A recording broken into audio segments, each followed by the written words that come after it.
सह वीर्यं करवावहै तेजस्विनावधीतमस्तु मा विद्विषावहै। ॐ शान्ति शान्ति शान्तिः। ॐ पूर्णमदः पूर्णमिदं पूर्णात् पूर्णमुदच्यते पूर्णस्य पूर्णमादाय पूर्णमेवावशिष्यते। ॐ शान्ति शान्ति शान्तिः। श्रुतिस्मृतिपुराणानाम् आलयं करुणालयं नमामि भगवत्पादं शङ्करं लोकशङ्करं। शङ्करं शङ्कराचार्यं केशवं बादरायणं सूत्रभाष्यकृतौ वन्दे भगवन्तौ पुनः पुनः। ईश्वरो गुरुरात्मेति मूर्तिभेदविभागिने व्योमवद्व्याप्तदेहाय दक्षिणामूर्ते। ॐ पार्थाय प्रतिबोधितां भगवता नारायणेन स्वयं व्यासेन ग्रथितां पुराणमुनिना मध्ये महाभारतम् अद्वैतामृतवर्षिणीं भगवतीम् अष्टादशाध्यायिनीम् अम्ब त्वामनुसन्दधामि भगवद्गीते भवद्वेषिणीम्। यं ब्रह्मा वरुणेन्द्ररुद्रमरुतः स्तुन्वन्ति दिव्यैस्तवैः वेदैः साङ्गपदक्रमोपनिषदैः गायन्ति यं सामगाः ध्यानावस्थिततद्गतेन मनसा पश्यन्ति यं योगिनः यस्यान्तन्न विदुःसुरगणाः देवाय तस्मै नमः। श्रद्धावान् लभते ज्ञानं तत्परः संयतेन्द्रियः ज्ञानं लब्ध्वा परां शान्तिम् अचिरेणाधिगच्छति। अज्ञश्चाश्रद्दधानश्च संशयात्मा विनश्यति। नायं लोकोऽस्ति न परः न सुखं संशयात्मनः।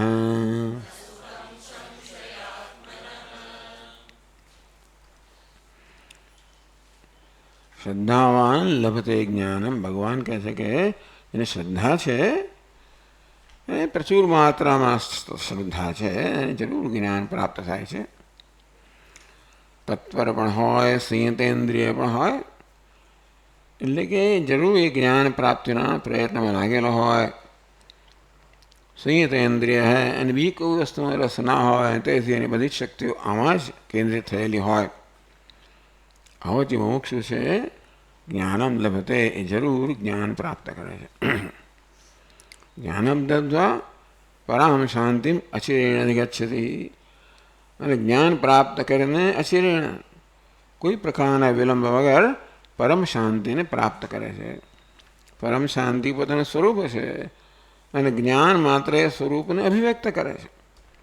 એ શાંતિ પ્રાપ્ત કરવાની હોત તો પ્રશ્ન રહ્યો હોત, પરંતુ એ પરમ શાંતિ પ્રાપ્ત થયેલી છે, મારું સ્વરૂપ જ છે. અજ્ઞાનને કારણે મને લાભ મળતો નથી. અજ્ઞાન આપણા જીવનમાં કેવું મહાન મુશ્કેલી કરી રહ્યું છે કે ખૂબ જ શું કહેવાય એને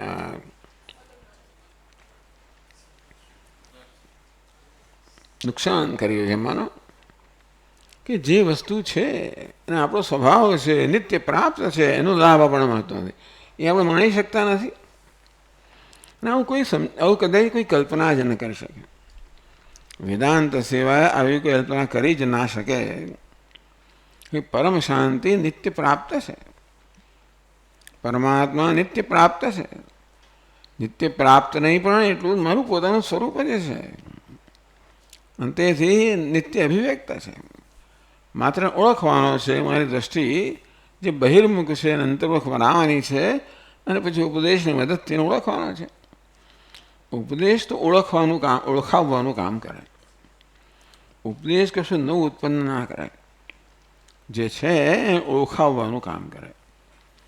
તેથી બહિર્મુખતા દૂર થઈ હોય અને આપણે શાંતિનો અનુભવ કરતા હોઈએ અને પછી આપણને કહેવામાં આવે કે તું શાંત સ્વરૂપ છે, તો જરૂર જ્ઞાન થાય.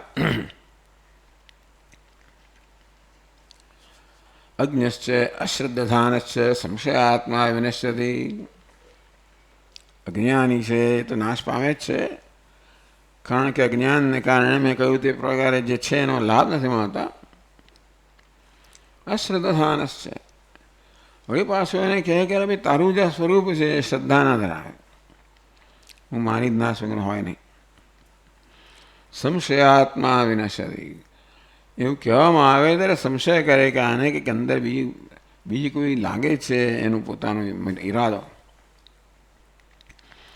કોઈ વ્યક્તિગત ઈરાદાથી પ્રેરાઈને આમ આવું કહેતો લાગે છે. એટલે આ પ્રકારે સંશય કરનાર જે હોય એ તો ગમે તે કોઈ પણ વસ્તુ માટે એને સંશય જન્મે, વહેમ જન્મે. સંશયાત્મા વિનશ્યતિ. ચાલો, અજ્ઞાની છે એને તો ઉપદેશથી આપણે અજ્ઞાન ઉપદેશથી દૂર થઈ શકે. શ્રદ્ધાનો અભાવ હોય તો પણ આપણે તર્કથી એની અશ્રદ્ધાને દૂર કરી શકીએ. શ્રદ્ધા, ચાલો એ કે હું એમાં માનતો નથી, શ્રદ્ધાનો અભાવ છે, ચાલો કેમ નથી માનતો, શું નથી માનતો, એમ કરીને આપણે પણ તર્કથી એનામાં સમજ ઉત્પન્ન કરી શકીએ. બસ સંશયાત્મા, જે આપણે ઈરાદા પર જ સંશય કરતો હોય, આપણે સમજાવવા માગતા હોઈએ તો એને એમ કે આ કંઈક ગડબડ લાગે છે, કંઈક એને બીજો ઈરાદો લાગે છે, તો પછી આપણે જે એને કહેવા માગીએ છીએ એ તરફ ધ્યાન જ ના આપે. અને માટે એની શ્રદ્ધાનો અભાવ પણ દૂર ના થાય, અજ્ઞાન પણ દૂર ના થાય સંશય હોવાને કારણે. સંશયાત્મા વિનશ્યતિ, આ ત્રણેય નાશ પામે છે. પણ કહ્યું તે પર અજ્ઞાનને દૂર કરી શકાય, અશ્રદ્ધા શ્રદ્ધાના અભાવને પણ દૂર કરી શકાય, બસ સંશયને દૂર ના કરી શકાય. એટલે બધી જગ્યાએ વહેમ કરે, બધી જગ્યાએ. એટલા માટે કોઈ રીતે આપણે એને સુધારી એને મદદ ના કરી શકીએ. ના એમ લોકો આ લોકનું સુખ પણ ના મળે એમાં સંશય જ કરે, ન પર તો પછી પરલોકનું સુખનો સવાલ જ નથી. હવે 41મા શ્લોકથી આગળ કહે છે, ભાષ્યકાર પ્રશ્ન કરે છે, સંશયાત્મા વિનશ્યતિ. સંશય ચિત્તસ્ય, જે સંશય જેમ ચિત્તમાં સંશય રહેલો છે એ વિનાશ પામે છે. તસ્માત સંશયો ન કર્તવ્ય, માટે સંશય ન કરવો જોઈએ. એવું ભાષ્યકારે આ શ્લોકમાંથી એમનું તારણ કાઢ્યું.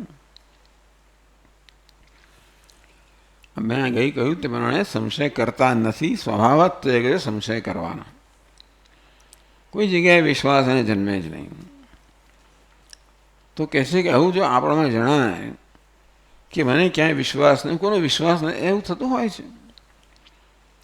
ઘણા લોકોને પોતાના ઉછેર દરમિયાન એવા અનુભવ થયા હોય, અત્યંત નજીકના લોકોથી, એ લોકોએ જે વિશ્વાસ મૂક્યો હોય અત્યંત નજીકના લોકો પર એ વિશ્વાસઘાત થયો હોય, તો એવું બને કે એ પછી જીવનમાં ક્યાં આપણે એ લોકો વિશ્વાસ કરી શકે નહીં. એવું ઘણા લોકોને થતું હોય છે. ઉછેર દરમિયાન આવા અનુભવ થયા હોય તો આખી જિંદગીભર એમને આ પ્રકારની મુશ્કેલી રહી જતી હોય છે. એટલે આપણને જ્યારે એવું જણાય આપણામાં કે ભાઈ મને ક્યાંય વિશ્વાસ જન્મતો નથી, તો એ વિશે આપણે વિચાર કરીએ કોઈની મદદ લઈ જરૂર હોય તો. વિશ્વાસ ન કરવાનું કારણ શું છે? શું બધા લોકો આપણે છેતરવા માગે છે? બધા લોકો આપણો લાભ લેવા માગે છે? એવું થઈ આપણે છેતરાયા હોઈએ, આપણો લાભ લેવાયો હોય અને તેથી એવી જાતનો મનમાં કે નિશ્ચય થઈ ગયો હોય કે બસ આવી જ છે દુનિયા. તો એક જગ્યાએ કે થોડી જગ્યાએ થયું હોય અને પરિણામ બધા લોકોને એ જ વર્ગમાં મૂકવા એ યોગ્ય નથી. બધા આવા જ છે. બધાને ક્યાં આપણે મળ્યા છે, બધાને ક્યાં જાણ્યા છે, પણ આવું થઈ જાય બધા આવા જ હોય. સ્વામી તો આવું જ હોય. દુનિયામાં સત્ય કાંઈ છે જ નહીં, દુનિયા આવું છે જ નહીં. એને બે ચાર અનુભવ થયા છે, એના પરથી બધા માટે આવો નિર્ણય કરી લે તો એ યોગ્ય નથી. અને તેથી તસ્માત સંશય ન કર્તવ્ય. આપણા મનમાં સંશય જન્મતો હોય એ જન્મે. કોઈ ભૂતકાળના અનુભવમાંથી પણ જન્મે. આપણા અનુભવો કે અન્યના અનુભવોમાંથી કે આપણે કે વિશ્વાસ મૂક્યો હોય ને વિશ્વાસઘાત થયો હોય. એનો અર્થ નહીં કે બધી જગ્યાએ એવો જ વ્યક્તિઓ છે કે સંશયાત્મા જે સંશય કર્યા કરતો હોય એને નાયમ લોકોસ્થી ન પર. આ લોકનું સુખ ન મળે, પરલોકના સુખનો સવાલ જ નથી. પછી ભોજનનું નામ સંશય કરે આ શું છે ને કેવું છે ને કોણે બનાવે, શું અંદર આવ્યું ને છાપામાં વાંચતા હોઈએ કે જો આમાં આ વસ્તુ મળે, આવું થાય છે ને, હવે ભેળસેળ થાય છે ને, આમાં થાય છે ને. દૂધની આખી બહુ વિસ્તારપૂર્વક વર્ણન આવે કે દૂધ કેવી રીતે બને છે. વાંચીએ એટલે લાગે આવું જ છે બધું. મીઠાઈઓ કેમ બને છે, પતાસા કેમ બને છે, પેલું કેમ બને છે.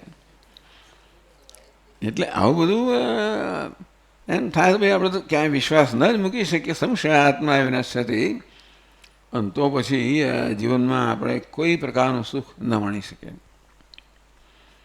તસ્માત સંશય ન કર્તવ્ય. માટે સંશય ન કરવો જોઈએ. એટલે કે આપણે એમ જણાય કે આપણામાં સંશય જન્મ્યો છે તો તરત જ એ દિશામાં ધ્યાન દોરીને આપણે એના વિશે જોઈએ તો શોધખોળ કરવી જોઈએ, સંશોધન કરવું જોઈએ કે સંશયને ખરેખર સ્થાન છે કે નહીં. આખી જિંદગી ખલાસ થઈ જાય સંશયની અંદર. વિશ્વાસના અભાવમાં બધું ખલાસ થઈ જાય. પતિ પત્ની પર વિશ્વાસ ન કરે, પત્ની પતિ પર વિશ્વાસ ન કરે, પણ અવિશ્વાસના વાતાવરણમાં આખી જિંદગી ખલાસ થઈ જાય છે લોકોની. એટલે આ વસ્તુ તો સ્પષ્ટ કરી જ લેવી જોઈએ. ચાલો, પણ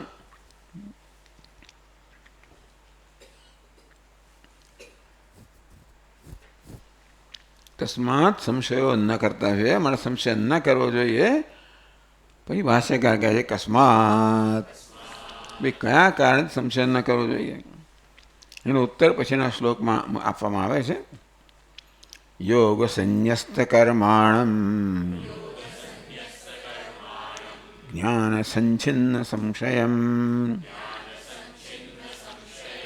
આત્મવંતમ ન કર્માણિ નિબધ્નન્તિ ધનંજય.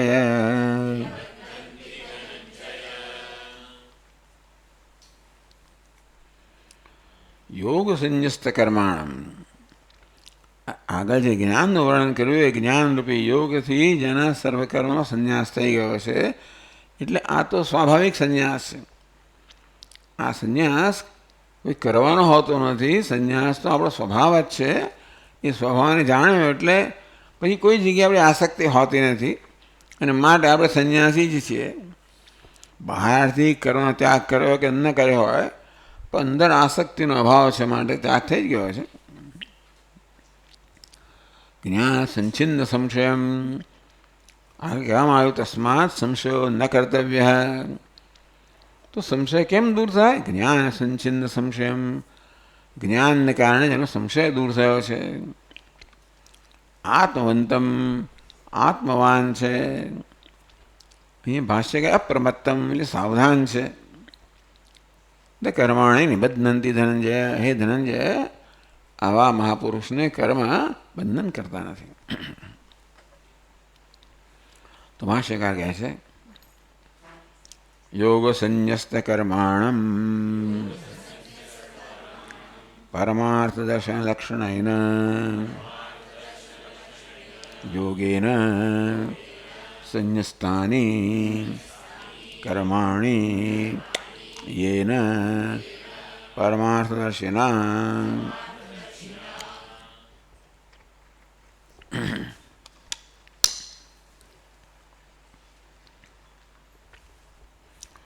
योग નો અર્થ કરે છે ભાષ્યકાર પરમાર્થ દર્શન લક્ષણેન યોગેન. યોગ શબ્દ જુદા જુદા અર્થમાં વપરાય હોય છે. અહીં કયા સંદર્ભમાં ભગવાન યોગ શબ્દનો પ્રયોગ કરે છે? તો જ્ઞાન યોગના અર્થમાં. પરમાર્થ દર્શન લક્ષણેન. પરમાર્થ દર્શન જેનું લક્ષણ છે, જેને આપણે સ્વાભાવિક છે. તો પરમાર્થ દર્શન થાય એ યોગ. તો આ જ્ઞાન યોગ કે પરમાર્થ આત્મતત્વના દર્શનરૂપી યોગ. સંન્યસ્તાની કર્માણી યેન પરમાર્થદર્શિના. હવે જે પરમાર્થદર્શી છે અર્થાત પરમાર્થ દર્શન કરવાનો સ્વભાવ થઈ ગયો છે, એનો સ્વભાવ જ છે. પોતાને જ પરમાર્થ રૂપે જાણે છે અને બધાને પરમાર્થ જાણે છે. એની દ્રષ્ટિમાં પરમાર્થ જ છે. એવું પરમાર્થનું દર્શન કરનાર. હવે જ્યારે પોતાને પરમાર્થ જાણતો હોય, પૂર્ણ જાણતો હોય, તો પૂર્ણતામાં કોઈ પ્રકારની અધૂરપ ન હોય, કોઈ અસંતોષ ન હોય, અને તેથી કોઈ ઈચ્છા ન હોય. કારણ કે એ ઈચ્છા સામાન્ય રીતે અસંતોષમાં જન્મથી હોય છે. કોઈ જ્ઞાની પુરુષોની ઈચ્છા હોય સેવા કરવાની, લોક સંગ્રહની, એ કોઈ વ્યક્તિગત અસંતોષ નથી જન્મેલી, પોતાના કર્તવ્યના ખ્યાલમાંથી જન્મી છે. પણ નહીં તરે કોઈ વ્યક્તિગત અસંતોષ ન હોય તો પછી કોઈ ઈચ્છા ન હોય, પોતાના માટે કોઈ ઈચ્છા ન જ હોય, અને તેથી કોઈ કર્મ કરવાની આવશ્યકતા નથી. પોતાની કોઈ જરૂરિયાત પૂરી કરવા માટે કર્મ કરવાની આવશ્યકતા નથી. પછી તો એ ભગવાનના હાથનું એક નિમિત્ત બની જાય. ભગવાન એની પાસે કર્મ કરાવે, જેનું વર્ણન આગળ આવી ગયું. કર્મણ્ય કર્મય પશ્ચેત અકર્મ કર્મણી કર્મય સબુદ્ધિમાન મનુષ્યેષુ સંયુક્ત કૃષ્ણ કર્મ કર. આ પ્રકારે બુદ્ધિમાન મનુષ્યેષુ, એ પછી એ મનુષ્યનું વર્ણન કરવામાં આવ્યું આગળ. આ પ્રકારે જેને પરમાર્થ દર્શન છે એનાથી કર્મનો સંન્યાસ થઈ ગયો. કારણ કે ખરેખર તો કર્મ આપણને વળગેલું જ નથી. આત્મા કર્મ કરતો જ નથી. હું કર્મ કરું છું એ મારો ભ્રમ છે. ઉપાધિ કર્મ કરે છે. કર્મનો અધ્યારોપ મારા પ્રકારને હું માનું છું કે હું કર્મ કરું છું.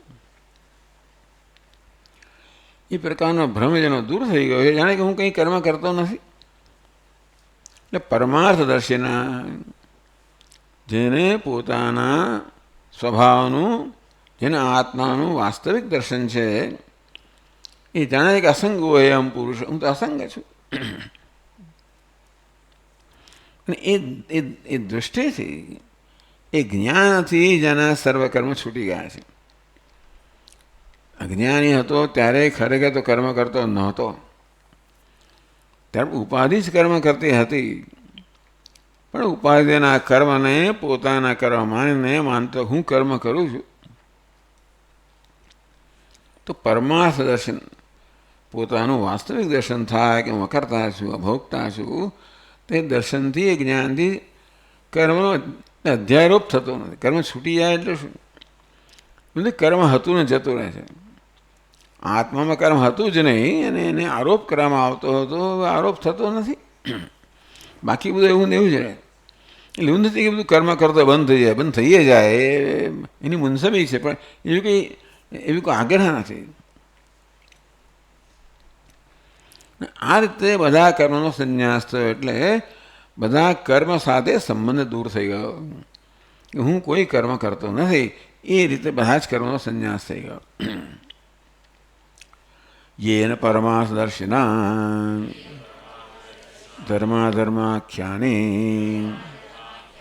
તમ યોગ સંન્યસ્ત કર્માણમ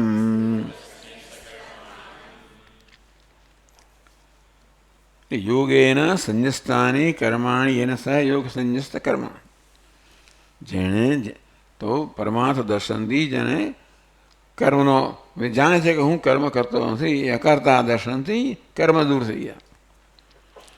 હું કરતા છું એ દર્શનથી હવે હું કર્મ કરતો જ નથી. કર્મ થઈ રહ્યા ત્યારે પણ કોઈ અધ્યારોપ કરતો નથી. યેન પરમાર્થ ધર્માધર્માખ્યાની, એ બધા જ કર્મ, ધર્મરૂપી કર્મ ને અધર્મરૂપી કર્મ. આમ નથી માનતા કે જ્ઞાની પુરુષે અધર્મનું કોઈ કર્મ કરવું પડે, પણ કદાચ થઈ જાય. આમ તો એ બેધાન હોય જ ને, એ છતાંય પણ બધા ધર્મ કોને અધર્મની ઘણી વાર એને ઘણા માટે જુદા પ્રકારના વિવિધ અભિપ્રાય હોય છે. બને કોઈકના અભિપ્રાયથી અધર્મનું આચરણ કરી રહ્યો છે, બને કદાચ, પણ એ તો કંઈ કરતો જ નથી. માટે ધર્મ કે અધર્મમાં કોઈ કર્મને સ્પર્શ કરતું નથી. તમ યોગ સંન્યસ્ત કર્માણમ, આવા જ્ઞાન યોગથી જેના સર્વ કર્મ છૂટી ગયા છે, અર્થાત જ્ઞાન યોગથી જે હવે પોતાના પર કર્મનો કે કર્તૃત્વનો અધ્યારોપ કરતો નથી. અજ્ઞાની પુરુષ પણ કર્મ કરતો નથી. આત્મા કર્મ કરતો જ નથી.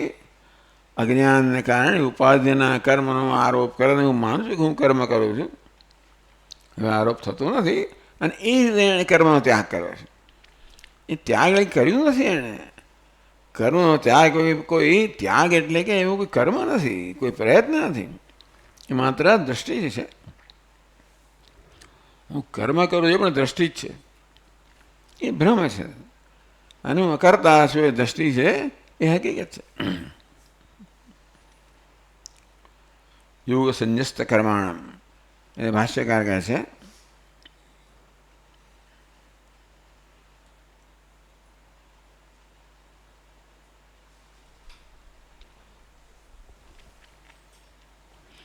શ્રુતિ યુક્તિ પ્રયુક્ત આત્મૈક્ય જ્ઞાનમ તદ નિવર્તકમ, એવું કહે છે. ટૂંકમાં જ્ઞાન છે એ જ સંશયને દૂર કરનારો છે.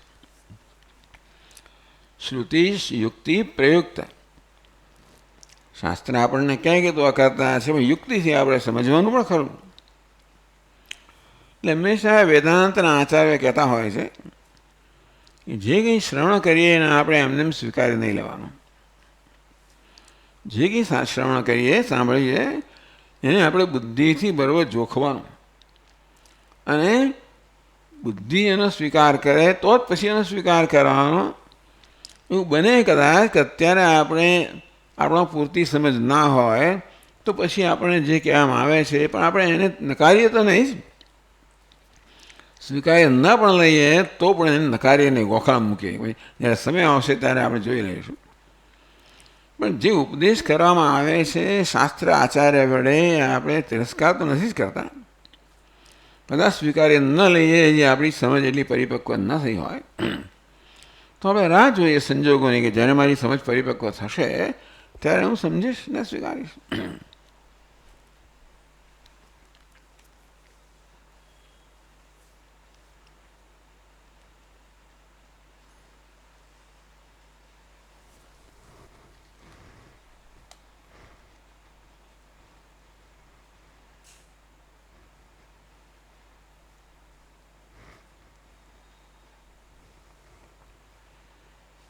ભાષ્યકાર કહે છે કથમ યોગ સંન્યસ્ત કર્મા ઇત્યાહ જ્ઞાનેન આત્મૈશ્વર એકત્વ દર્શન લક્ષણેન સંચિન્ન સંશય યસ્ય સહ જ્ઞાન સંચિન્ન સંશય. જ્ઞાન સંચિન્ન સંશય સમાસ. જ્ઞાનેન સંચિન્ન સંશય યસ્ય, જ્ઞાન વડે જેનો સંશય છેદાઈ ગયો છે એવો. એટલે આ જ્ઞાની પુરુષનું વર્ણન છે.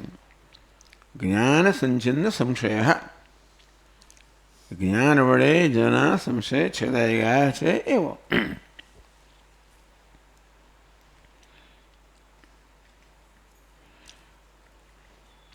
પ્રશ્ન કર્યો, કથમ યોગ સંન્યસ્ત કર્મ. ટૂંકમાં જ્ઞાન યોગ વડે જેના કર્મનો સંન્યાસ થઈ ગયો છે કઈ રીતે? ઇતિહાસ જ્ઞાનેન આત્મ ઈશ્વર એકત્વ દર્શન લક્ષણેન. અજ્ઞાન કેવું છે? આત્મ ઈશ્વર એકત્વ, આત્મા અને ઈશ્વરનું એકત્વ. આમ તો આપણે ઈશ્વરને આપણે ભિન્ન માનતા હોઈએ છીએ. એનું કારણ છે કે આપણે આપણી જાતને ઉપાધિમાં બંધ કરી દીધા છે. ઉપાધિમાં અહમભાવના કારણે મારી જાતનું મર્યાદિત માનતા હોઉં છું. અને તેથી આ દેહની બહાર જે કંઈ છે મારાથી ભિન્ન છે એવું માનું છું. પણ જ્યારે આ દેહમાં અહમભાવ વગેરે દૂર થઈ જાય ત્યારે હુંની કોઈ મર્યાદા રહેતી નથી. હુંમાં મર્યાદા છે જ નહીં. ઉપાધિમાં અહમભાવને કારણે આપણા મર્યાદા આરોપેલી છે, મર્યાદા કલ્પિત છે, માટે દૂર થાય. જો મર્યાદા આપણો સ્વભાવ હોય તો દૂર થઈ જ ના શકે. પણ પોતાના વિષયની મર્યાદા એ માન્યતા છે, એ ભ્રમ છે. એ ભ્રમ તો સમજથી જ્ઞાનથી દૂર થાય. એટલે જ્ઞાનેન આત્મ ઈશ્વર એકત્વ લક્ષણ દર્શનેન. કયું જ્ઞાન છે? આત્મા અને ઈશ્વરનું ઐક્ય, જીવ અને બ્રહ્મનું ઐક્ય. આ જીવ પણ એક ખ્યાલ છે. હું જીવાત્મા છું એ પણ એક મારો ખ્યાલ છે. શેમાંથી જન્મેલો છે? ઉપાધિનો આત્મા પર અધ્યારોપ કરને. ઈશ્વર મારાથી ભિન્ન એ પણ એક ખ્યાલ છે. મારી જાતને જ્યારે મેં આ દેહમાં કે ઉપાધિમાં મર્યાદિત કરી દીધી ત્યારે પછી ઉપાધિની બહાર જે કંઈ છે મારાથી ભિન્ન જ છે. આ જગત પણ મારાથી ભિન્ન છે. એ જગતનું સર્જન કરનાર ઈશ્વર મારાથી ભિન્ન છે. આવું ભેદ જ્ઞાન લઈને જ જન્મ્યા છે આપણે. આ બધા ઉપદેશનું પ્રયોજન છે કે આ બધું ભેદ જ્ઞાન જે ભ્રમમાંથી જન્મેલું છે, જે ઉપાધિમાં અહમભાવથી જન્મેલું છે, એ દૂર કરવા માટે આ બધો ઉપદેશ છે. તો આત્મ ઈશ્વર એકત્વ દર્શન લક્ષણેન જ્ઞાનેન. હું વાસ્તવમાં ઈશ્વરથી ભિન્ન નથી. એટલે જે પોતાના વિષયના અને ઈશ્વર વિષયના બંનેના ખ્યાલ દૂર થવા જોઈએ. ઈશ જીવયો એકધીભિદા સત્સ્વભાવતો વસ્તુ કેવલમ. હમણાં મહર્ષિ કે ઈશ જીવયો વેશધી ભિદા. ઈશ અને જીવનો જે ભેદ છે અને ભેદા એ આ સ્વભાવ તો વેશને કારણે. એ ચૈતન્ય વેશમાં જીવ કહેવાય, એ ચૈતન્ય સમષ્ટિ વેશમાં ઈશ્વર કહેવાય. પણ જીવ અને ઈશ્વર બંને વેશની દ્રષ્ટિથી મળેલા નામ છે, એ ખ્યાલ છે. સત સ્વભાવ તો વાસ્તવમાં જેને આપણે હું કહું જીવ કે એનો સ્વભાવ શું? તો કે સત. ઈશ્વરનો સ્વભાવ તો કે સત. સ્વભાવ કોને કહેવાય? જેમાં ક્યારેય પરિવર્તન ના આવે. મારામાં કોઈ અંશ છે જેમાં ક્યારેય પરિવર્તન નથી આવતું. કરતા છું, ભોગતા છું, સુખી છું, દુઃખી છું, આ સતત પરિવર્તનશીલ છે મારા વિશેના ખ્યાલો. પણ હું છું, હું છું, હું છું, ક્યારેય પરિવર્તન ના આવે. કઈ ઈશ્વર છે, ઈશ્વર છે, ઈશ્વર છે. સત સ્વભાવ એટલે હોવું. આ છે ને હોવા પણ નક્કી એ રજૂ કરે છે, પ્રગટ કરે છે. હું છું, મારામાં હોવા પણ છે. ઈશ્વર છે, ઈશ્વરમાં એટલે સત સ્વભાવ હતા.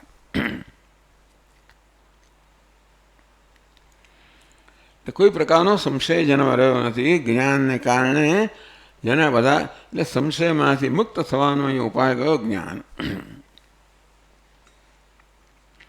એકત્વ દર્શન લક્ષણથી જ્ઞાન જેના બધા સંશય દૂર થઈ ગયા છે એવો જ્ઞાન સંચિન્ન સંશય.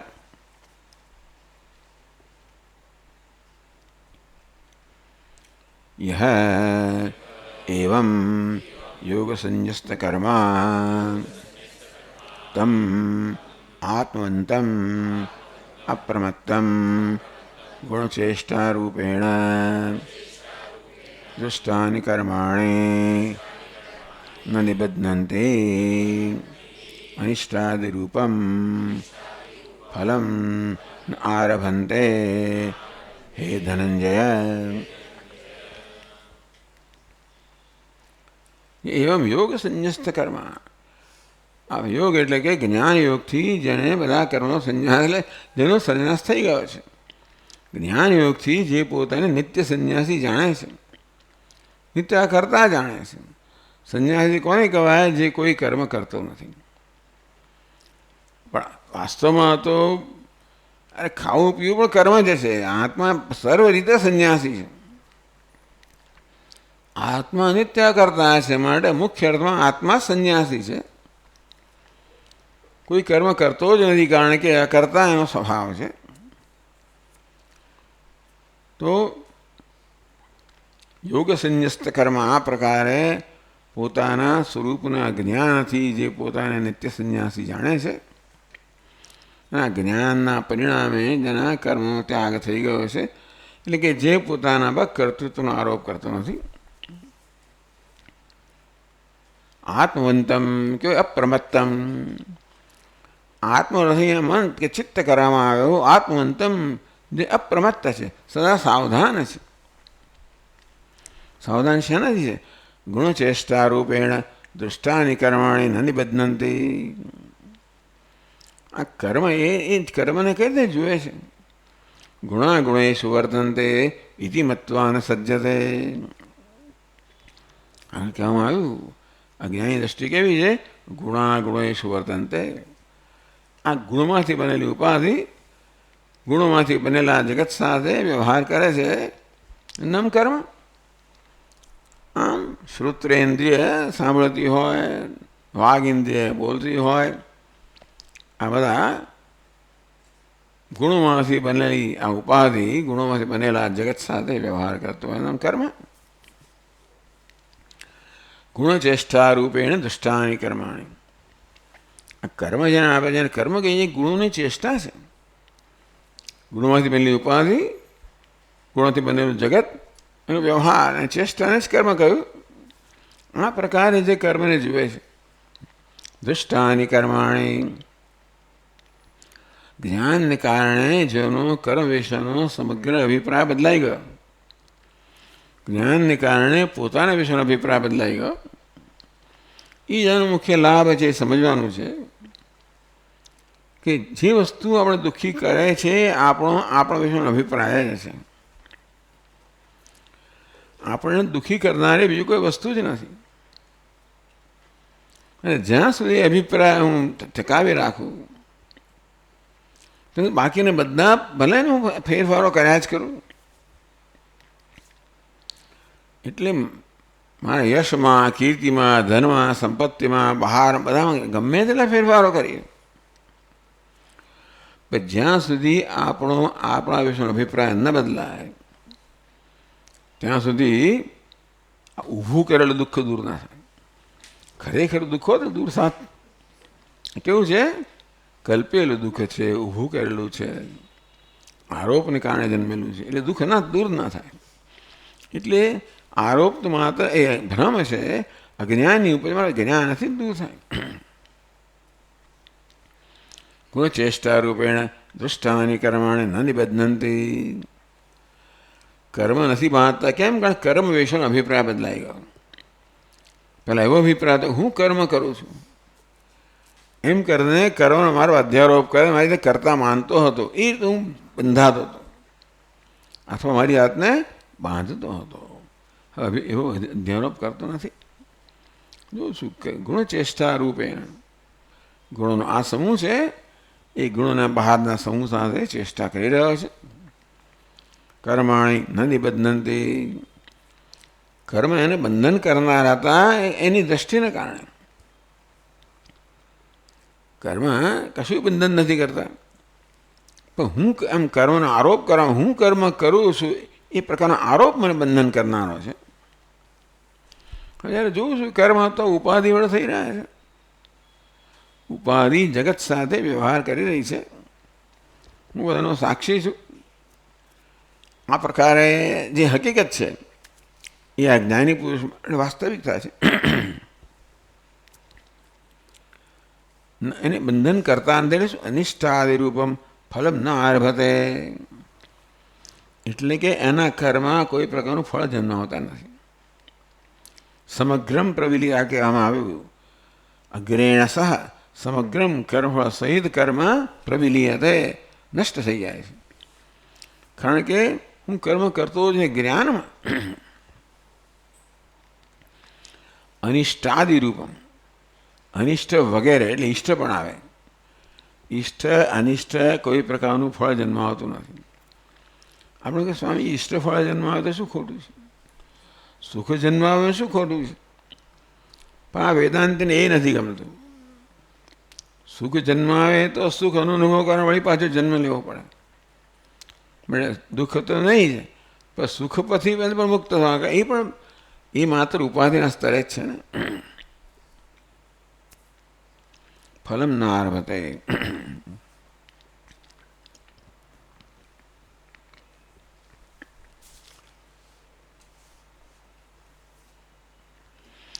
પછીનો શ્લોક તસ્માત શબ્દ શરૂ થાય છે, તેથી.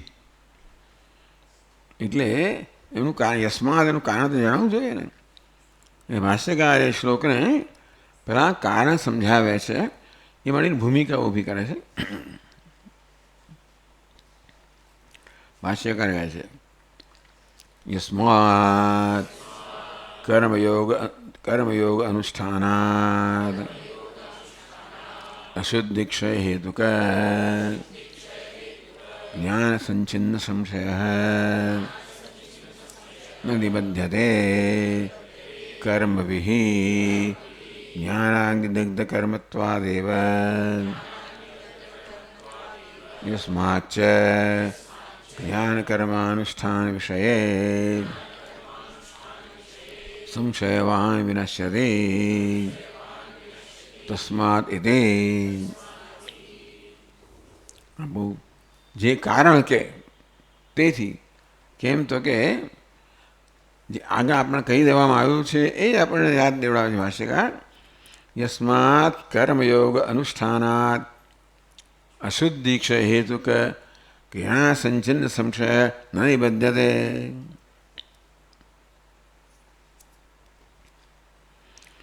કર્મયોગના અનુષ્ઠાનથી અશુદ્ધિ ક્ષય હેતુક, તો અશુદ્ધિનો ક્ષય કરનારો યોગની ભાવ કર્મ એટલે યોગ.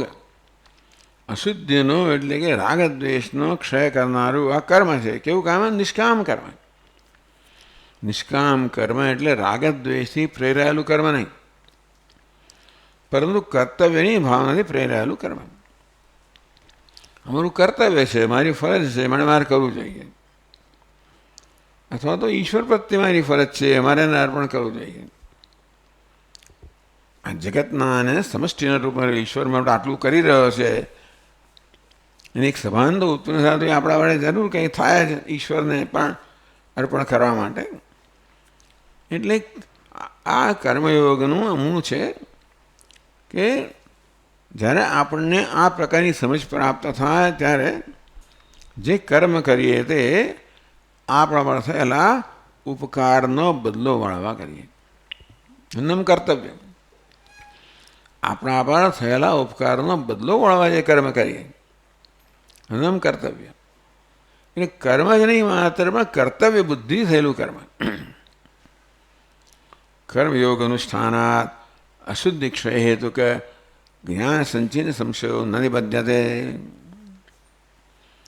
અશુદ્ધિ ક્ષય હેતુક જ્ઞાનમ, તો કર્મયોગથી જ્ઞાન પ્રાપ્ત થાય એ અશુદ્ધિને દૂર કરે, અને આ રીતે જ્ઞાનથી સંશય છિન્ન થઈ ગયો, નષ્ટ થઈ ગયો છે. ન નિબધ્યતે, એ બંધાતો નથી. એ આગળના શ્લોકમાં આત્મંતમ ન કર્માણી ન નિબધ્નંતિ ધનંજય, એ જ વસ્તુનો અનુવાદ કરે છે. ન નિબધ્યતે કર્મભિઃ જ્ઞાનાગ્નિ દગ્ધ કર્મત્વા એવ. જ્ઞાનરૂપી અગ્નિથી જેનું કર્મ એટલે કર્તૃત્વ બળી ગયું છે.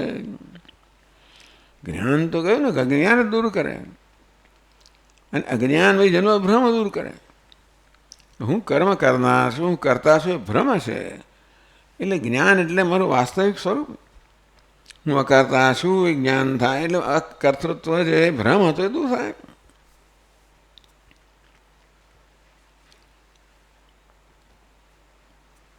ન નિબધ્યતે કર્મભિઃ જ્ઞાનાગ્નિ દગ્ધ કર્મત્વાદેવ. જ્ઞાનરૂપી અગ્નિથી તેનું કર્મ અર્થાત એને ભ્રમ કર્તૃત્વ ભ્રમ દૂર થઈ ગયો છે. અગ્નિ તો કશું જ્ઞાન અગ્નિ કશું પાય નહીં. જો ભાષ્યકારે એવું કહેવાનો પ્રયત્ન કર્યો, આગળ કહી દીધું કે જ્ઞાન અગ્નિ કંઈ કશું ભસ્મ નથી કરતું, પણ અજ્ઞાનને દૂર કરે, અજ્ઞાન જન્મેલા ભ્રમ દૂર કરે, એટલે કર્તૃત્વ દૂર કરે. એટલે કામ ચાલે. હવે કહ્યું ને કે પેલું અખબાર પત્ર હોય એને બાળી નાખો તો તમે ક્યાં વંચાય ખરું બધું, તેવી રીતે એનું અજ્ઞાન મળી ગયું છે, પણ કર્મ કરતા હોય છે એના સ્વભાવથી. યસ્માચ્ચ જ્ઞાન કર્મ અનુષ્ઠાન વિશે સંશયવા વિનશ્યતિ. આનાથી અર્જુનનો આ બધું આખી ગીતાનો ઉપદેશનો પ્રારંભ થયો કે જ્ઞાન કે મારે જ્ઞાનનું અનુષ્ઠાન કરવું જોઈએ કે પછી કર્મ મારે કરવું જોઈએ. એટલે અર્જુન માનતો હતો કે મેં આ કર્મ છોડી દેવું જોઈએ, જેથી મારે આ બધી લપછપમાં ના પડવું પડે ને તેનું જંગલમાં જઈને સાધના કરીશ. એટલે એને એમ કે જ્ઞાન ને કર્મ બંને જ્ઞાન વિકલ્પ છે. મારે જે યોગ્ય એટલે એ બધું તને ફરી આવશે, પાછું 5મા અધ્યાયની અંદર પ્રારંભમાં જ આવશે. એટલે આવું કંઈ સંશય ના રહે મનની અંદર. જ્ઞાન આપણને શું કરે છે એવું સ્પષ્ટ હોય તો કોઈ સંશય ના રહે. એટલે જ્ઞાનના પ્રકાશમાં સંશય ના રહે.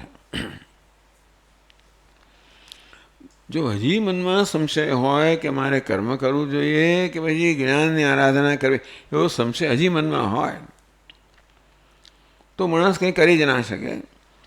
એ કરે તો પણ એનું પૂર્ણ સમર્પણ ના હોય. કોઈ કહ્યું માટે કરે જુદી વાત છે, છતાં પણ એ અંતરથી ના કરે. તેથી એ સંશય પોતાનો દૂર થવો જોઈએ.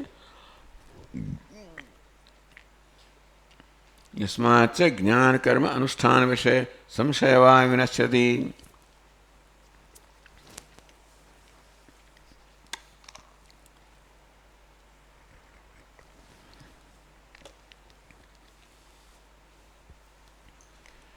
કે ભાઈ જ્ઞાનનું અનુષ્ઠાન કરવું, કર્મનું અનુષ્ઠાન કરવું, હજી સંશય હોય. આ કરું તો પેલું મળે, આ ના મળે, પેલું કરું તો આ મળે, પેલું ના મળે, વગેરે વગેરે. એટલે બંને સરખા જ જણાતો હોય આપણને કે એક દ્રષ્ટિથી આ જ્ઞાન બરાબર છે, બીજી દ્રષ્ટિએ કર્મ બરાબર છે. ઉભય પક્ષ બંને સરખા દેખાતા હોય. સંશયવા વિનશ્યતિ. એ આગળ કહેવામાં આવ્યું કે જે સંશય જેનો સ્વભાવ છે એનો વિનાશ થાય છે, એટલે એને આ લોકનું કે પરલોકનું કોઈ સુખ પ્રાપ્ત થતું નથી. તસ્માદ પછીના શ્લોકમાં કહે છે તસ્માદ અજ્ઞાન સંભૂતમ કૃત્સ્થમ જ્ઞાનાસ્તિનાત્મનઃ છિત્વૈனம் સંશયમ યોગમ આતિષ્ઠોત્તિષ્ઠ ભારત.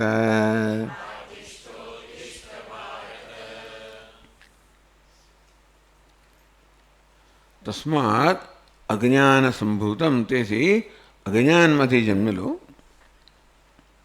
સંશય. પછી બીજી પંક્તિમાં જે સંશય છે ને, અજ્ઞાનમાંથી જન્મેલો સંશય ક્યાં છે? હૃસ્થમ, હૃદયમાં રહેલો, અજ્ઞાનથી જન્મેલો હૃદયમાં રહેલો સંશય કે મારે જ્ઞાનનું અનુષ્ઠાન કરવું જોઈએ, કર્મનું. બંને બરાબર જણાય છે અત્યારે. તો એવો સંશય હોય તો આત્મ સંશયમ, પોતાનો સંશય જે છે જ્ઞાનાસ્યના છિત્વા, જ્ઞાનરૂપી હસી ખડગ, તો જ્ઞાનરૂપી ખડગથી આ સંશયને છેદીને યોગમ આતિષ્ઠ, તું હે અર્જુન યોગનું અનુષ્ઠાન કર. એટલે આ કર્મ અને જ્ઞાન કોઈ વિકલ્પો નથી. હવે ભગવાન કહે કે ભાઈ કર્મ માટે આ પ્રકારની યોગ્યતા જોઈએ, જ્ઞાન માટે આ યોગ્યતા જોઈએ, તારામાં આવું છે મળે, એ બધું અર્જુન પર છોડે છે. આ બધા પ્રકારની સમજ એ શ્રોતા પર છોડે છે. એક રીતે કહે છે ખરા, પણ તોય એ અર્જુનને સ્પષ્ટ થતું નથી કે મારે, એટલે જ્ઞાનનો અધિકારી એક છે, એ કર્મનો અધિકારી બીજો છે. હું કર્મનો અધિકારી છું, માટે મારે કર્મ કરવું જોઈએ. એક બીજે ચઢિયાતું છે એટલા હમણાં નહીં, એકથી વધારે લાભ છે માટે નહીં, પણ હું જેનો અધિકારી છું, કર્મનો અધિકારી છું, મારે કર્મ કરવું જોઈએ, એ સમજ અર્જુનનું ઉત્પન્ન થવી જોઈએ. આમ જોવા જઈએ તો જ્ઞાન મને લાગે છે કે સારું છે મારા માટે, આમ જોઈએ તો કર્મ સારું છે. આ પ્રકારનો સંશય રહ્યો હોય તો કંઈ પણ ના કરી શકે. ચિત્વૈનમ સંશયમ, આ જ્ઞાન જન્મેલા હૃદયમાં રહેલા સંશયનો છેદ કરીને યોગમાં તિષ્ઠ, તું યોગનો આશ્રય લે, યોગનું અનુષ્ઠાન કર.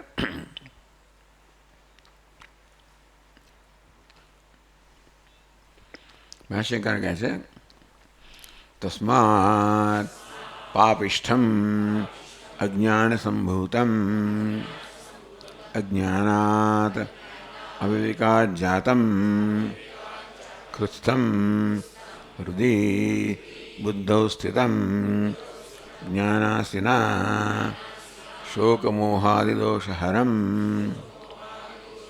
સમ્યક દર્શનમ જ્ઞાનમ તદેવ અસિ ખડ્ગઃ તેન જ્ઞાનાસિના.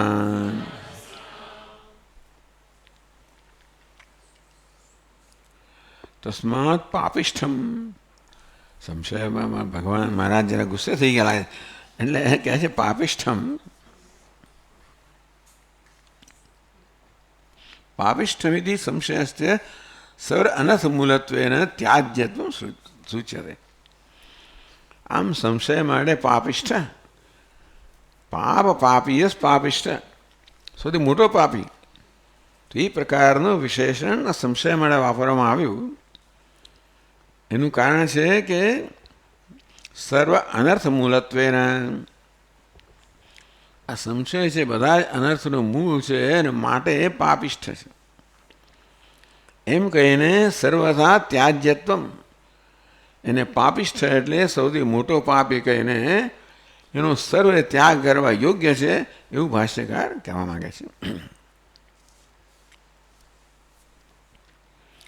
અજ્ઞાન સંભૂતમ, અજ્ઞાનમાંથી જન્મેલું, અજ્ઞાનાત અવિવેકાત જાતમ સંભૂતમ જાતમ, અજ્ઞાનમાંથી જન્મેલું એટલે અવિવેકમાંથી જન્મેલું. અજ્ઞાન અવિવેક જન્માવે, આત્મા અનાત્મા વિષયનો એમાંથી સંશય જન્મે. હૃસ્થમ હૃદય બુદ્ધૌ સ્થિતમ, હૃત્સ્થ સાત્મી ભક્તિ, હૃદય સ્થિતમ, હૃદય એટલે બુદ્ધિમાં સ્થિત થયેલું.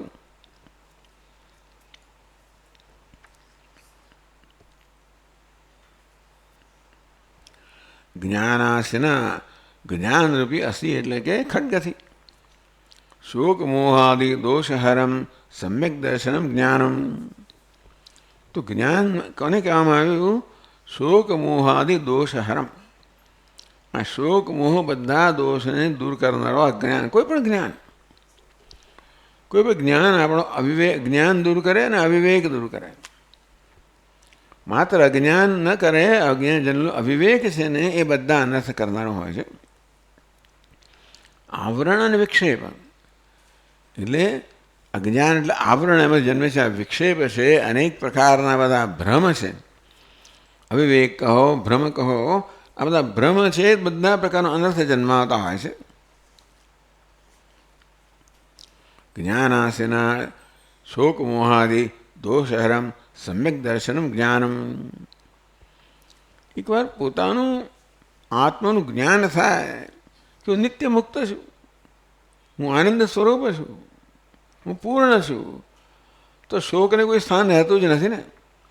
શોક તો આંતરિક અસંતોષમાંથી જન્મતો હોય છે, એ અસંતોષ તો અધ્યારોપિત છે અને એ દૂર થાય તો પછી શોકને કોઈ કારણ જ રહેતું નથી. મોહ એટલે વિવેક. વળી આત્માનું વાસ્તવિક જ્ઞાન ન હોય એટલે અનાત્માને આત્મા માનવામાં આવે, એમાંથી શોક જન્મે. એટલે શોક મોહાદિ લક્ષણમ દોષારમ.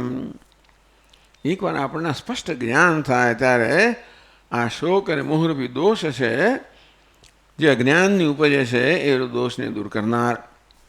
સમ્યક દર્શનમ જ્ઞાનમ. સમ્યક દર્શન, યથાર્થ દર્શન, જેવું જે વસ્તુ જેવી છે તેવું જ દર્શન. દર્શન તો છે જ આપણને, આત્માનું દર્શન છે જ, સતત છે. એ જ આપણી તકલીફ છે. જ્યારે આત્માનું દર્શન નથી હોતું ત્યારે દુઃખથી મુક્ત હોઈએ છીએ. પણ જેવું આત્માની સભાનતા જન્મે કે તરત અધ્યારોપ થઈ જાય છે. સુષુપ્તિમાં આપણે સભાનતા નથી માટે અધ્યારોપથી મુક્ત છીએ, ત્યારે કહીએ દુઃખથી મુક્ત છે. પરંતુ શોક મોહાદિ દોષરમ સમ્યક દર્શનમ, પોતાના વિષયનું યથાર્થ દર્શન થાય ત્યારે કોઈ શોક રહેતો નથી, મોહ રહેતો નથી. એ આ દોષનું હરણ કરનાર જ્ઞાનમ તદેવ અસી ખડ્ગ. એ જ્ઞાન જ અસી છે, ખડ્ગ છે. તેને જ્ઞાનાસીના, આ પ્રકારે જ્ઞાનરૂપી ખડ્ગથી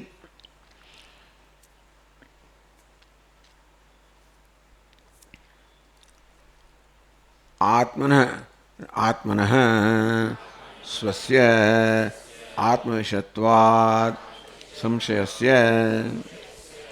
આત્મનઃ, ભગવાન કહે છે જ્ઞાનાસીના આત્મનઃ. આત્મન એટલે પોતાનું, એમ. બીજું કે આત્મા એટલે સચ્ચિદાનંદ આત્મા નથી, આત્મા પોતાનું. આમ તો આત્મા હું માટે વપરાય છે, એટલે આત્મન પોતાનું. આત્મના સંશયમ ચિત્વા, પોતાનો આ સંશય છે. પોતાના વિષય પણ પોતાનો સંશય છે. સ્વસ્ય આત્મવિષયત્વા સંશયસ્ય.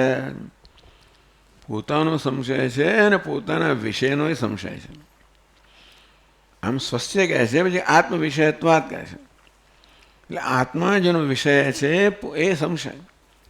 એટલે કે મારા વિશે સંશય કે ભાઈ હું મુક્ત છું, બદ્ધ છું, કરતા છું, અકર્તા છું. હું તો બધી વસ્તુ જન્મના રહેશે આત્માની સભાનતામાંથી છે. આત્માની સભાનતામાંથી જ આત્મા પર અધ્યારોપ જન્મતો હોય છે. એનાથી જ સંશય જન્મે કે હું કોઈ કેવો છું. અંતેથી સંશય છે આત્મવિષયત્વાદ. સંશય પોતાના વિશેષ હોવાને કારણે ભગવાન કહે છે આત્મન સંશયમ. પોતાના વિષયનો જ સંશય, પોતાનો સંશય કે પોતાના વિષયનો સંશય. એ વસ્તુ ભાષ્યકાર જરા વધારે સમજાવે છે.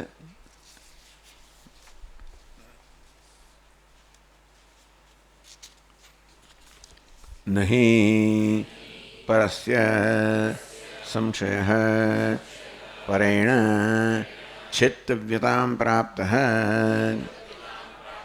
येन स्वस्येति विशेष्यते. अतः आत्मविषयोपि स्वस्थ एव भवति. વિષયના આશ્રય બંને એક જ થયા. સંશય કોના વિશે છે? આત્મા વિશે છે. અને કોને છે? મને જ છે. મને જ મારા વિષયનો સંશય છે. એટલે એ વાત કહેવા માંગે ભાષ્યકાર કે આત્મવિષયત્વા સંશયસ્ય. સંશયનો વિષય પણ આ હું જ છું. નહીં પરસ્ય સંશય પર. કારણ કે સંશય બીજાનો હોય તો હું છેદી ના શકું. હું કયો સંશય છેદી શકું? મારા વિષયનો સંશય હું છેદી શકું. એક માણસ બીજાનો સંશય છેદી ન શકે, માણસ પોતાનો સંશય છેદી શકે. એટલે આત્માને પોતાનો, આત્માના સંશય પોતાનો સંશય છે, એને છેદીને જ્ઞાનરૂપી ખડગથી પોતાનો પોતાના વિષયનો સંશય. સંશય પણ મને છે ને સંશય મારા વિષય છે. એટલે મારો એટલે બંને રીતે થયું. મારો સંશય એટલે હું જેનો વિષય છું એવો સમજ કે હું કોણ છું. અને કોને સંશય છે? મને જ સંશય છે. મને જ મારા વિશે સંશય છે. એટલે ભાષ્યકારે છે ભાઈ બીજાનો સંશય હતો કે હું એ છેદી ના શકું, એટલે મારો સંશય જ હું છેદી શકું માટે આત્મન એટલે સ્વસ્ય. અર્થ કેમ આવો કર્યો? આત્મના શબ્દનો અર્થ કર્યો સ્વસ્ય, પોતાનો. એ અર્થ કરવા માટેનું કારણ ભાષ્યકાર આપે છે કે આત્મને પોતાનો હોવો જોઈએ, કારણ કે પોતે પોતાનો સંશય છેદી શકે, પોતે બીજાનો સંશય છેદી ના શકે.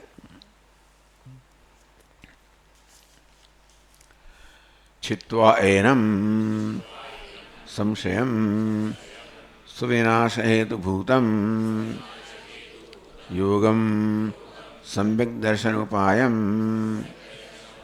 કર્મ અનુષ્ઠાનમ આતિષ્ઠ કુરુ ઇત્યર્થઃ. ઉત્તિષ્ઠ ચ ઇદાનીમ યુદ્ધાય ભારત ઇતિ. છિત્વેનમ સંશયમ, આ સંશયને છેદીને. એટલે મારે કર્મ કરવું કે મારે કર્મ ના કરવું કે મારે જ્ઞાનની સાધના કરવી, મારે શું કરવું? એ સંશય જે છે એને છેદીને. છિત્વા એનમ સંશયમ સ્વવિનાશ હેતુભૂતમ. આ સંશય છેવટે માણસો વિનાશ કરે, કશું કરી જ ના શકે. સંશય હોય કે જ્ઞાન બરોબર છે કે કર્મ, આમ તો જ્ઞાન બરોબર લાગે છે, આમ તો કર્મ બરોબર લાગે છે, આમ લાગે છે. એટલે આ પ્રકારે કશા નિશ્ચય પર ના આવી શકે. સંશયને કારણે માણસ કોઈ નિશ્ચય પર ના આવી તો કશું જ ના કરી શકે. અંતેથી છિત્વા એનમ, તો આ સંશય દૂર કર. સ્વવિનાશ હેતુભૂતમ, તારો પોતાનો વિનાશ કરવાનું કારણભૂત આ સંશય છે. છિત્વા એને છેદીને. તો સંશય છેદવાનું કારણ એનું સાધન છે તો એક આત્મા જ્ઞાન. પહેલાં જ્ઞાન પરોક્ષ જ્ઞાન, પછી પરોક્ષ જ્ઞાન. પરોક્ષ જ્ઞાનથી પણ સંશય છેદાય. પરોક્ષ જ્ઞાન પણ આપણને થાય કે હું નિત્ય મુક્ત છું, અને એ વસ્તુ એ બુદ્ધિથી વિચારું તો એ બરાબર લાગે જ છે. હું બુદ્ધિથી વિચારું તો લાગે જ કે હું મુક્ત જ છું, હોવો જોઈએ. કે મને મુક્તિ માટે પ્રેમ છે, મને સુખ માટે પ્રેમ છે. દરેક વસ્તુને પોતાના સ્વભાવ માટે પ્રેમ હોય. દરેક વસ્તુ પોતાના સ્વભાવમાં છે ને સ્વસ્થ હોય. સ્વસ્થ એટલે પોતાનામાં તિષ્ઠ, પોતાનામાં સ્થિત. હું ક્યારે સ્વસ્થ હોઉં? સુખી હોઉં ત્યારે સ્વસ્થ હોઉં છું. અજ્ઞાનમાં સ્વસ્થ ના હો, હું સમજ હોય ત્યારે સ્વસ્થ હોઉં. અને મૃત્યુ, સુખ, મૃત્યુ અને જ્ઞાન, આ ત્રણ વસ્તુમાં આપણે સ્વસ્થ હોઈએ. એટલે આ પોતાના વિષયનો સંશય છે તું ત્યાગી દે, કે મારે કર્મ કરવાનું કે જ્ઞાનનું અનુષ્ઠાન કરવાનું. ભગવાન કહે ઉત્તિષ્ઠ, એ યુદ્ધાય એટલે તું કર્મ કર. કદાચ હજી તારા મનમાં સંશય રહી ગયો હોય. સ્વવિનાશ હેતુભૂતમ યોગમ સંશયમ યોગમ આતિષ્ઠ ઉત્તિષ્ઠ. સમ્યક દર્શન ઉપાય રૂપા કર્મયોગ છે. એટલે સમ્યક દર્શન ઉપાયમ કર્મ અનુષ્ઠાન. કર્મ અનુષ્ઠાન છે, કર્મયોગ છે, એ જ્ઞાનનો ઉપાય છે. જ્ઞાન એ સમ્યક દર્શનમ, યથાર્થ દર્શનમ. આપણને પોતાના વિશે કશું ખ્યાલ જ ના હોત, દર્શન હોત જ નહીં, સભાનતા ના હોત તો કંઈ પ્રશ્ન ના હોત. રજ્જુ વિશે સભાનતા ન હોય તો સર્પનો ભ્રમ ના હોઈ શકે. ક્યાં તો રજ્જુને રજ્જુરૂપી જાણતા હોઈએ કે અંધારમાં જાણતા જ ન હોઈએ તો ભ્રમ ના હોય. પણ રજ્જુની સભાનતા થાય ત્યારે સર્પનો કશાકનો ભ્રમ જન્મવાની સંભાવના છે. એમ પોતાના વિશે સતત સભાનતા હોય કે હું સ્વપ્રકાશ છું. ક્યારે પણ હું મારી સભાનતાથી દૂર થઈ જ ના શકું. એ જ માણસો ગાંડા થઈ જાય છે ને. જાય ત્યારે લત પર ચડકા એને છોડવું કેવી રીતે? મારો આત્મા કહો, મન કહો, એ બધું દુઃખ આપનારું છે. અનેક પ્રકારની ગ્રંથિઓ જન્મી છે અને તેથી અનેક પ્રકારનો આત્મ તિરસ્કાર જન્મેલો છે. આ તો તિરસ્કારમાંથી આ બધો શોક એ બધું જન્મેલું છે એને હવે એમાંથી મુક્ત કેમ થવું? આ મનમાંથી મનની સભાને મુક્ત થવું તો મુક્ત થવું. એટલે માણસ આપણા પૂજ્ય સ્વામી કે તું એને સ્ટોન લોકો એટલું પીએ કે પછી સવારે કોઈ સભાનતા જ ના રહે. ક્યાં સુધી?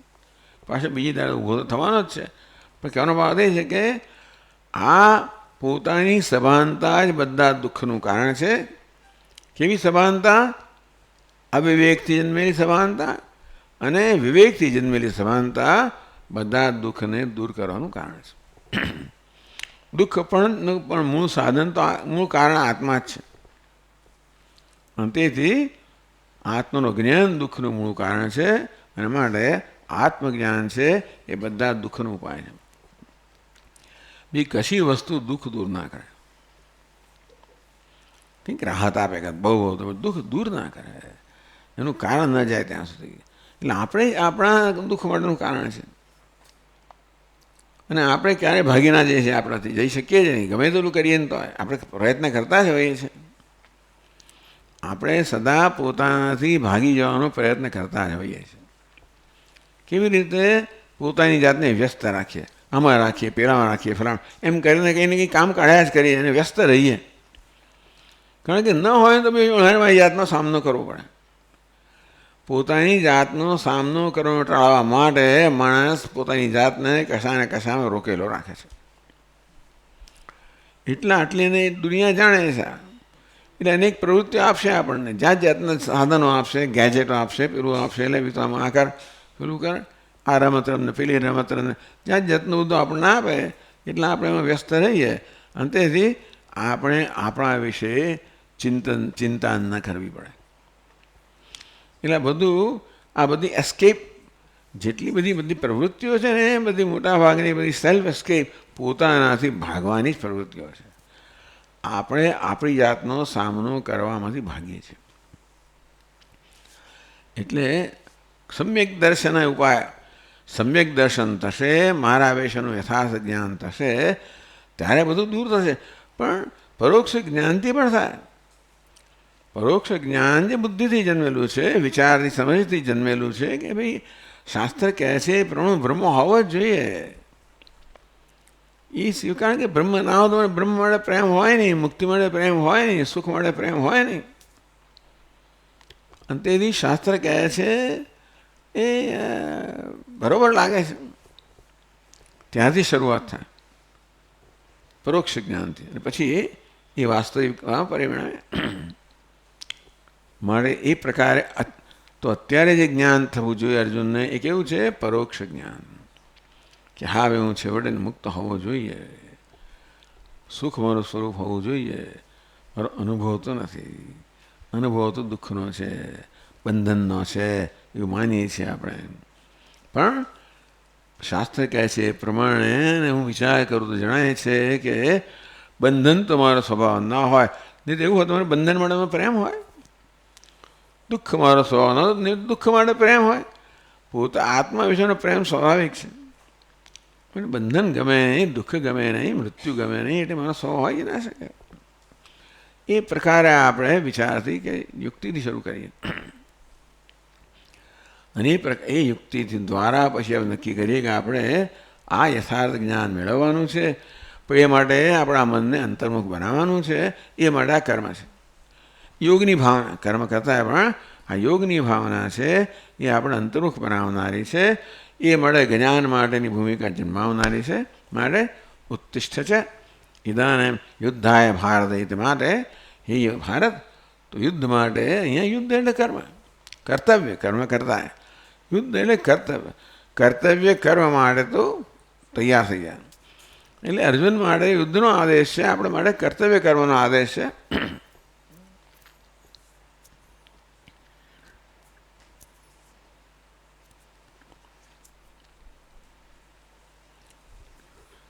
એ રીતે આ ચોથો અધ્યાય સમાપ્ત થાય છે. ઓમ તત્સત ઇતિ શ્રીમદ્ભગવદ્ગીતાસુ ઉપનિષત્સુ બ્રહ્મવિદ્યાયાં યોગશાસ્ત્રે श्रीकृष्णार्जुन संवादे ज्ञान कर्म संन्यास योगो नाम चतुर्थोऽध्यायः। इति આ પ્રકારે શ્રીમદ ભગવદ્ ગીતાસુ શ્રીમદ ભગવદ્ ગીતામાં બહુવચન છે ગીતાઓ ભગવાન ઘણા બધા જાણે દરેક અધ્યાય જુદી જુદી ગીતા હોય એટલે ભગવદ્ ગીતાસુ બહુવચનમાં આપ્યું છે. ઉપનિષત્સુ દરેક અધ્યાય ઉપનિષદ સમાન હોય. બ્રહ્મ વિદ્યાયામ બ્રહ્મ વિદ્યાનો મુખ્ય વિષય છે. યોગશાસ્ત્રે જે ગૌણ વિષય છે. શ્રી કૃષ્ણાર્જુન સંવાદે શ્રી કૃષ્ણે અર્જુનના સંવાદ રૂપમાં છે. અજ્ઞાન કર્મ સંન્યાસ યોગો નામ જ્ઞાનથી કર્મ સંન્યાસ. કર્મ સંન્યાસ કરો પણ કેવો જ્ઞાનથી કર્મ સંન્યાસ એ જેનો વિષય છે યોગ એટલે એવા ચોથો અધ્યાય સમાપ્ત થયો. સર્વધર્માન પરિત્યજ્ય મામેકં શરણં વ્રજ અહં ત્વા સર્વપાપેભ્યઃ મોક્ષયિષ્યામિ મા શુચઃ. હરિ ઓમ. ઓમ પૂર્ણમદઃ પૂર્ણમિદં પૂર્ણાત પૂર્ણમુદચ્યતે પૂર્ણસ્ય પૂર્ણમાદાય પૂર્ણમેવાવશિષ્યતે. ઓમ શાંતિ શાંતિ શાંતિ. શંકરં શંકરાચાર્યં કેશવં બાદરાયણં સૂત્રભાષ્યકૃતૌ વંદે ભગવन्तौ પુનઃ પુનઃ. ઈશ્વરો ગુરુરાત્મેતિ મૂર્તિભેદવિભાગિને વ્યોમવદ્વ્યાપ્તદેહાય દક્ષિણામૂર્તયે નમઃ. ઓમ શાંતિ શાંતિ શાંતિ. હરિ ઓમ. શ્રી ગુરુભ્યો નમઃ. હરિ ઓમ. કાલે મંગળવારે સવારે બ્રહ્મસૂત્રનો ક્લાસ છે 8